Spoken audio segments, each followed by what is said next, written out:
Còn đây là này. Châu lán已經甩咗咯。Đây là cô. Hay gì lạnh là mày là cô. 溜兰水沟，那大坝倒下了，整个村差不多没了。那溜兰水沟。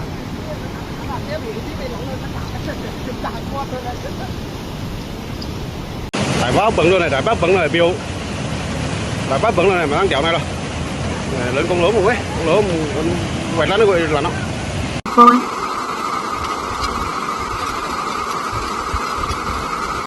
This is Hengzhou, also known as Heng County, a region under Nanning, the capital city of Guangxi province. As seen in the videos, the reservoir dam has broken and floodwaters are surging downstream through residential areas.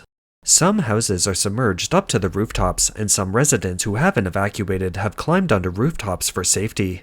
The floodwaters pass through downstream towns, overturning vehicles and sweeping them away. The water level reached the first floor. It's a sea now. The floodwaters have reached the rooftops of the warehouses. These warehouses all collapsed. Our village is already flooded up to the first floor. See? Can you see? It's already flooded up to the rooftops. Everyone quickly take safety precautions and evacuate. Those who need to go to the second floor just go to the rooftop. This is almost a microcosm of China's annual major floods, which are never natural disasters. Because in the face of heavy rainfall, Chinese reservoirs secretly release floodwaters at night without notifying the public. This time is no different, and this time the reservoir dam has broken. Colleagues, we are out safely now. We came out through that door. All 5 of us are out, all safe. The above video shows agricultural bank employees in Hengzhou reporting their safety after walking out of the bank on the afternoon of July 6th, which shows that the water in front of the bank was up to an adult's chest, and the current was extremely rapid. Pedestrians could easily be swept away by the current. Local villagers told overseas Chinese media that the dams of several medium-sized reservoirs in the area collapsed around 7 or 8 a.m. Prior to the collapses, villagers unaware of the impending flooding were gripped by terror around 3 or 4 a.m. on July 6th. Many netizens posted videos appealing for help. Xinhua News Agency, China's state news agency, reported on July 6th that a serious emergency occurred in the Liulan Reservoir in Hengzhou City, Nanning, Guangxi, on the morning of July 6th, with a breach appearing in the dam. Chinese state media stated that the Liulan Reservoir is a medium-sized reservoir in the area. Local residents are being evacuated. A Weibo user with an IP address from Guangxi posted on July 6th. On the morning of the 6th, the Liulan Reservoir collapsed, which I didn't expect. This is the largest reservoir in our area, and the water's volume and flow speed are no joke. Downstream villages are all flooded. I don't know how the villagers are doing. Many Guangxi netizens made similar descriptions. Affected by Typhoon Meisak, the Hengzhou area of Nanning was hit by continuous heavy rainfall. The Liulan Reservoir, Yunbao Reservoir, Sancha Reservoir, and Chaoyuan Reservoir experienced dangerous situations, endangering many people downstream. Chinese media reported that the Liulan Reservoir service station issued 4 notices in just 1 day. The first notice scheduled the opening of the floodgates for flood control at 2200 on July 5th. In the early morning of July 6th, the Liulan Reservoir service station issued the number 4 notice, an emergency notice for full-scale flood discharge, which not many people would notice due to the nighttime, stating that due to a surge in rainfall and water inflow, the water level in the Liulan Reservoir was rising rapidly. At 2:30 a.m. on July 6th, the reservoir level reached 111.2 meters, exceeding the design flood level by 0.91 meters but below the check flood level. After consultation, it was decided to fully open the floodgates for flood discharge at 6 a.m. on July 6th. However, local residents believe that the largest reservoir in the area opened its gates to release water around 3 a.m. A villager from Liaotong village, Yanbao town, Hengzhou, told overseas Chinese media, "I drove away from home to Guangdong yesterday, July 5th. The flooding started around 3 or 4 a.m. on the 6th, and the reservoir collapse happened around 7 or 8 a.m. He also stated that not only the Liulan Reservoir but also Yunbao Reservoir and several other reservoirs collapsed. The entire town of Yanbao was submerged. He said, "My fish pond was completely washed away. My house is okay, but the crops are basically submerged. Villages near the river are almost entirely flooded. On July 6, an interviewee from Liaoxiang village Hengzhou told overseas Chinese media that the Sancha reservoir had also collapsed, and the village was downstream of the reservoir. He said, "I can't contact my family now. The exact cause of the collapse, whether it was due to flood discharge, is unclear. Anyway, the first floor is flooded and there's no water or electricity. I've been sending videos from outside, but some won't send. The flooding started yesterday and the water level keeps rising. I don't know if there are any injured people in the village. I estimate several hundred are trapped." In another town, Hengzhou town, a villager said in an interview, "I could only contact my family in Hengzhou Street this morning. The village was affected by the Sancha reservoir, and then I couldn't contact them anymore. There's a power outage and my phone is dead." He said the Liaolan Reservoir has greatly affected nearby towns like Yunbao, Dongwei, and Shaoyi. It's especially pitiful for the villagers downstream of the reservoir. There's a fear that elderly people at home might not know the danger. Villagers don't have time to notify everyone individually. On July 6, a local netizen commented that on the first day of the flood, their grandmother filmed the flooded area near her home.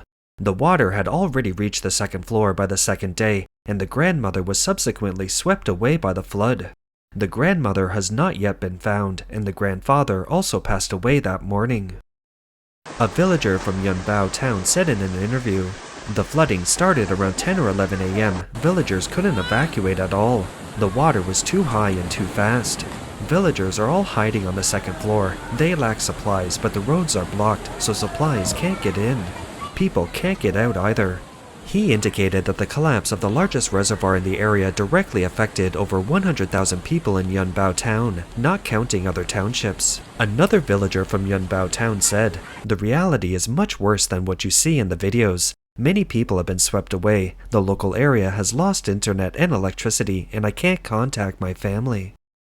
The Nanning Emergency Management Committee issued a notice stating that since July 4th, most parts of Nanning City have experienced heavy to torrential rain, with some areas experiencing extremely heavy rain.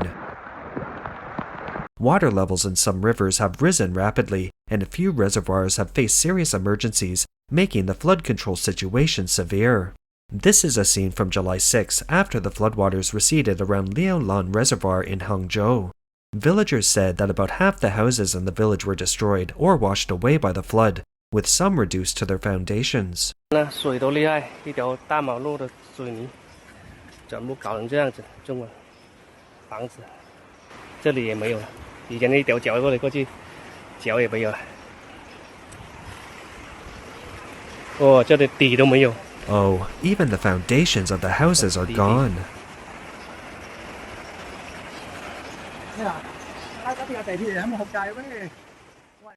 After the collapse of the Liaolan Reservoir in Hengzhou, netizens unearthed a 2022 notice from the Nanning Municipal Water Resources Bureau. The notice showed that as of the end of 2021, 65 completed water conservancy projects in Nanning had not completed the required engineering quality acceptance and verification and were criticized by the authorities. Among them was Hengzhou Liaolan Reservoir Reinforcement Project Section 1. Some netizens raised safety concerns about the Liaolan Reservoir last year, but government departments did not pay attention to the issue. Besides Nanning, the provincial capital, Guangxi province, a coastal province in southwest China, also experienced severe flooding in its coastal cities. For example, on the morning of July 5th, many urban areas in Fanggang City were flooded due to torrential rain from Typhoon Maisak. Guangxi City was also flooded due to the significant rise in river levels caused by the discharge of water from multiple upstream reservoirs.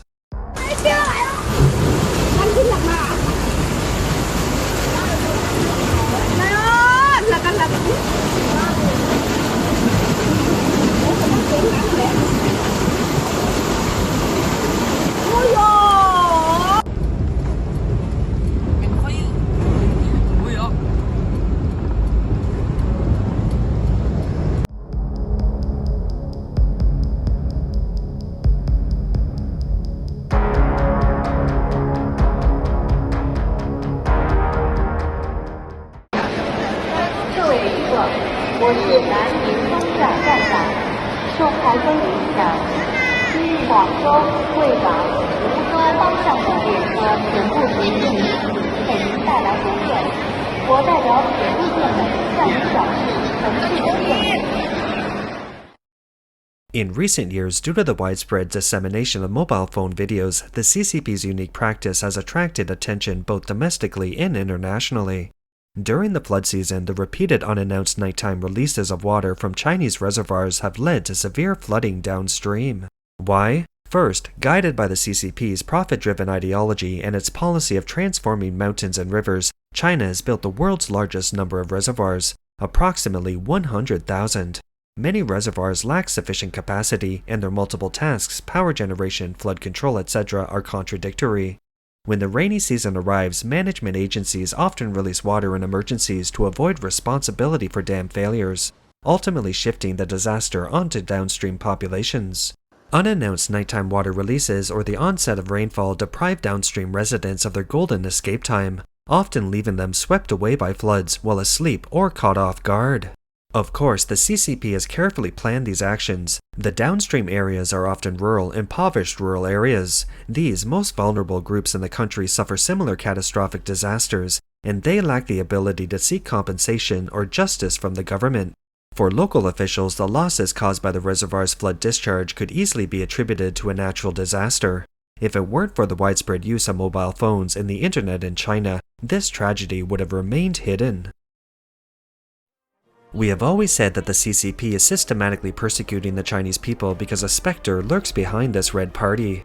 As the opening line of the Communist Manifesto states, a specter is haunting Europe, the specter of communism. This specter is characterized by falsehood, evil, and struggle. It hates humanity, using lies to speak the most beautiful words while committing the most wicked deeds. Let's rewind 50 years. In the early 1950s, under the guidance of Stalinism in the Soviet Union, the CCP built several reservoirs and dams on the upper reaches of the Huai River, one of which was the Banqiao Reservoir. At 40 minutes past midnight on August 8, 1975, the Banqiao Reservoir Dam collapsed. Nearly 700 million cubic meters of water rushed out of the breach at a speed of 6 meters per second, surging downstream with a head of 7 to 10 meters. The floodwaters surged forward with unstoppable force. Of the 36,000 residents of Wencheng commune in Heng County, which was directly hit, 18,000 perished. An hour later, the flood peak reached Heng County, 45 kilometers away, and without warning in the night while people slept. The massive amount of water gushing out at high speed from the dam breach, combined with the potential energy created by the height difference in the reservoir, caused the flood to surge downstream like a tsunami, possessing immense destructive power. River embankments collapsed instantly, houses crumbled, and trees were uprooted. In the archives of the local government in Zhumadian, incomplete telephone records and daily situation reports truthfully document the tragic plight of the masses, who were still suffering in dire straits after the flood. Simply put, the number of people sent by the CCP to bury the corpses at the time was as high as 40,000. In a 2005 Discovery Channel special titled The Ultimate 10 Technological Disasters, the sinking of the Titanic ranked 6th, the Challenger space shuttle disaster ranked 4th, the Chernobyl nuclear power plant explosion ranked 2nd, and the number 1 disaster was the Banqiao Dam collapse in August 1975. The Discovery Channel's figure of 240,000 deaths included those directly affected by the dam collapse while asleep, those affected by the subsequent flood diversion and release of water, and those who passed away from infectious diseases and starvation. The program stated that over 100,000 bodies were recovered from the site after the flood, and another 140,000 were gone later due to flood shortages, infections, and epidemics. The Chinese Communist Party media remained completely silent about this massive disaster. Apart from those who experienced it, the world was kept in the dark. It said that to maintain secrecy, the entire section of the Beijing-Guangzhou Railway in southern Henan province was once covered by a wall plastered with big character posters. 14 years later, in 1989, when the highest levels of the CCP leadership were occupied by the most open-minded group, an internal edition of the Great Floods in Chinese History was published, officially disclosing some of the disaster's extent for the first time. 30 years later, in September 2005, the official archives were finally declassified. Even in this internal archive, divided into 3 volumes, the lives lost to the flood varied. Because in August 1975, 12 days after the disaster, regarding the number of lives lost, the CCP's branch, the Zhumadian Committee, said, not advocating for further verification. Yes, 50 years later, the same story is still playing out. That's all for today. If you enjoy our content, please give us a thumbs up, subscribe, leave a comment, or share it with a friend. We appreciate your support, and we'll see you next time.